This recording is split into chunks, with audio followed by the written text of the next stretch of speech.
तो उसी समय वो कहती हैं डरो, कांपो, चिल्लाओ, हाय हल्ला मचाओ। लेकिन जब आप भरोसा रखते हैं, विश्वास रखते हैं, तो वो हमें सिखाते हैं कि शांत रहो, चुप रहो, परमेश्वर तुम्हारी ओर है यीशु मसीह के नाम में। आज कैसी भी प्रॉब्लम हो, अपने हाथों को उठाऊं और कहूं परमेश्वर मैं आज से हर मुसीबत से आज़ाद हो चुका हूं यीशु मसीह के नाम में। हर परिस्थितियां खत्म हो चुकी हैं यीशु मसीह के नाम में, क्योंकि मैं शांत होकर तेरे पास आया हूं। परमेश्वर आप ही तुम्हारे लिए लड़ेगा। अगर आपको यह पता है लग जाए इन समस्याओं से, प्रभु लड़ेगा। अगर आपको पता लग जाए तो प्रभु चंगा करेगा। याद रखना यीशु मसीह के नाम में, आपको छुड़ाएगा यीशु मसीह के नाम में। बस आपको शांत रहना और आराम से बैठना है। अगले दिन आपके जीवन में कोई बड़ा काम होने वाला है यीशु मसीह के नाम में। आमीन बोलने वाले आजाद हो जाओ आज। सारे बोलो हालेलुया। अगर आपको डॉक्टर किसी को बड़ी बीमारी हो और आप डॉक्टर आपको कहे ये बीमारी यूं निकल जाएगी, कोई घबराने की बात नहीं है, आप शांत हो जाते हैं कि नहीं?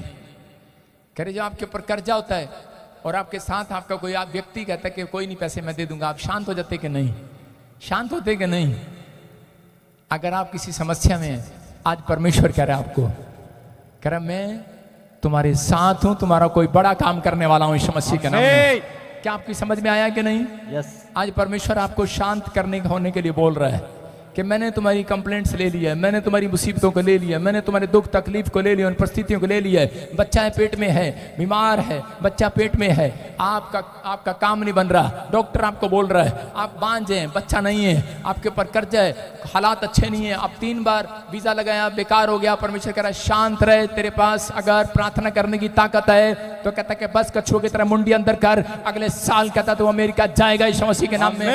अगले साल कहता तू मां बनेगी यीशु मसीह के नाम में। जो डॉक्टर कह रहा है विपरीत होगा, कहता है याद रखना विमान हवा के विपरीत उड़ता है। कह रहा है कि आपके हालात कैसे भी हो, शैतान आपको कुछ भी दिखा रहा हो, विचार आपको कुछ भी दिखा रहे हो, लेकिन परमेश्वर आज शैतान के विपरीत में खड़ा हो गया। याद रखना, कह रहा है वो आपके लिए कोई नया रिजल्ट लेकर आने वाला है, हालात बदलने वाले हैं, आपकी गवाहियां आने वाली है। आमीन बोलने वाले। कह रहा है एक नया मार्ग आपके लिए खुलेगा जो आपको नहीं दिखाई दे रहा। कह रहा है ये लाल समुद्र आपको गिराने के लिए नहीं, तैर कर बाहर निकालने के लिए नहीं, आपके लिए रास्ता बनाने के लिए आया है। आपकी परिस्थितियां चेंज हो रही हैं, बस परमेश्वर को आज बताऊं कि परमेश्वर मैं मूसा की तरह भरोसा रखूंगा, हाथ उठाऊंगा। आप ऐसे समय में भी जब हाथ उठाएंगे परमेश्वर आपकी सुनेगा कि नहीं?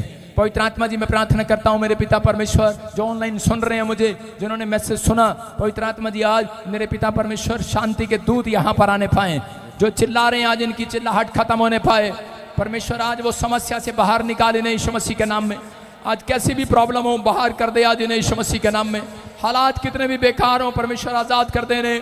मैं विश्वास करता हूं परमेश्वर आप आजाद कर रहे हैं। याद रखो अगर समस्या है तो चमत्कार भी है, समस्या है तो चमत्कार भी है। याद रखना बीमारी है तो चंगाई भी है, गरीबी है तो आशीष भी है, मुश्किलें हैं तो रास्ते भी खुल रहे हैं। याद रखो मुसीबतें हैं तो परमेश्वर छोड़ेगा नहीं। आपके लिए एक बड़ी योजना तैयार हो रहा है, तैयार कर रहा है। परमेश्वर की योजना इस हफ्ते में आप देखेंगे। आमीन बोलने वाले। आप परमेश्वर की भलाई को देखेंगे यीशु मसीह के नाम में। और इसी समय पवित्र आत्मा जो मुझे सुन रहे हैं और देख रहे हैं, मेरे प्रभु आज इन्हें समझ में आए कि प्रार्थना के बाद पवित्र आत्मा सुरक्षा देता है यीशु मसीह के नाम में। प्रार्थना के बाद हल निकलता है, प्रार्थना के बाद परमेश्वर का भरोसा बना रहे। और ये सच में जब बने रहे, इस हफ्ते में बहुत सारे लोग अपनी गवर्नमेंट जॉब की गवाही को सुनेंगे।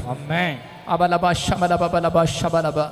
मैं देख रहा हूं कि बहुत सारे लोग जो हैं किस समय जो मकान जिनका चल नहीं रहा, बन नहीं रहा, या किराए पर नहीं चढ़ रहा, होली स्पिरिट ने मुझे कहा आपको गुड न्यूज मिलेगी यीशु मसीह के नाम में। मैं देख रहा हूं बहुत सारे लोगों के रोजगार बंद पड़े हैं। पवित्र आत्मा ने कहा सिर्फ 10 डेज, ओनली फॉर 10 डेज ये आशीष के डेज हैं, खुलेंगे यीशु मसीह के नाम में। याद रखना ईस्टर के दिनों में कहता है शैतान जो है आपके जीवन में काम में रुकावट करने की कोशिश करता है, क्योंकि उसको मालूम है कि ये उपवास रख रहे हैं, क्योंकि बड़े उपवास रखने के बाद परमेश्वर बड़े काम खोलता है। ये 40 दिन उपवास के चल रहे हैं। अगर आप उपवास रखें तो कहता हो सकता है कि आप 40 दिन नहीं रख सकते तो आप 11 रख सकते हैं, आप ज़्यादा नहीं रख सकते 21 रख सकते हैं, अगर आप ज़्यादा नहीं रख सकते 7 रख सकते हैं, आप 3 भी रख सकते हैं, लेकिन एक तो कोई ना रखे। आप उपवास, मोटे लोग तो एक सुनना चाह रहे थे भी मेरे मुंह से, एक ही कह दो बस। लेकिन उनको कहना जब आप उपवास रखते हैं तो परमेश्वर आपके जीवन में काम करते हैं। उपवास करने के बाद आपकी परिस्थितियां चेंज होंगी, क्योंकि शैतान को मालूम है जब आप रोटी खाते हैं, जब आप बच्चा खाना नहीं खाता कई दिन, तो उसी समय उसका बाप कहता चल ना खाने दे, लेकिन माँ कहती है देख लेना कितने दिन हो गए रोटी नहीं खाया। उसको उसका बाप दिलाता है कि नहीं दिलाता? तो इसका मतलब ये है कि हो सकता है आप उपवास करने के बाद आपके काम ना बन रहे हो, रुकावटें आ रही हो, लेकिन डरो नहीं, जैसे ही आपके उपवास पूरे हो जाएंगे। लेकिन कुछ लोग उपवास गलती से रखते हैं, वो क्या करते हैं, बस मर्जी करा रख लिया, ओहो आज खाना नहीं खाया 2 बजे तक, चल कोई नहीं उपवास ही रख लो। लेकिन आपको कह कर रखना है, परमेश्वर के राज्य में कह कर जाना है। मैनेजमेंट है, परमेश्वर की मैनेजमेंट है, आपको कहना पड़ेगा परमेश्वर आज मेरी छुट्टी है, मैं आज उपवास रखूंगा। जब आप उपवास रखते हैं परमेश्वर आपके लिए लाल समुद्र के 2 फाड़ कर देगा यीशु मसीह के नाम में। उपवास एक ऐसी चीज है, जब आप उपवास करते हैं तो परमेश्वर आपके लिए कहता है कि बड़े बड़े मार्ग खोल देगा, बड़े बड़े प्रोजेक्ट काज कर देगा। रखो तो सही। क्या कलीसिया समझ नहीं रही? कह रहा योशापात ने पूरी लोगों से जब उसको डराया गया तो क्या किया उसने? अपनी कलीसिया को, अपने लोगों को, अपनी प्रजा को कहा उपवास रखो। कितने लोग तैयार हैं उपवास रखने के लिए? तो सब लोग मेरे लिए 3 दिन उपवास करेंगे। जो झूठा होगा उसके लिए आशीष नहीं खुलेगी, लेकिन जो सच्ची में उपवास रख रहा होगा, यहाँ बैठकर आप परमेश्वर की हजूरी में बैठे हैं। याद रखना, अगर आपको शुगर है तो आप एक टाइम खाना खा सकते हैं। अगर आपको लगता है कि मेरे से उपवास नहीं रखा जाता तो आपने त्याग करना है, जैसे मुर्गे का त्याग, बकरे का त्याग, मिठाई का त्याग, खासकर गोलगप्पों का त्याग तो कर देना।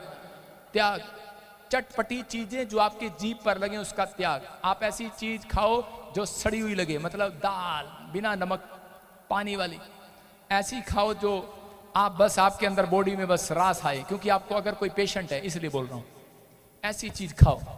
अगर आपने 3 दिन उपवास किया तो परमेश्वर आपको जय देंगे यीशु मसीह के नाम में। मैं उस प्रार्थना में आपको रखना है। आपके ऊपर कर्जा है या आपकी कोई काम नहीं बन रहा, कोई भी हालात ठीक नहीं है, आपके जो भी परेशानी है, ये 3 दिन उपवास रखने के बाद परमेश्वर दूर करने वाला यीशु मसीह के नाम में। आइए सब अपने हाथों को उठाएं, अपने सिर पे हाथ रखें। पवित्र आत्मा जी प्रार्थना करता हूं जो मुझे ऑनलाइन सुन रहे हैं ब्रांचों में,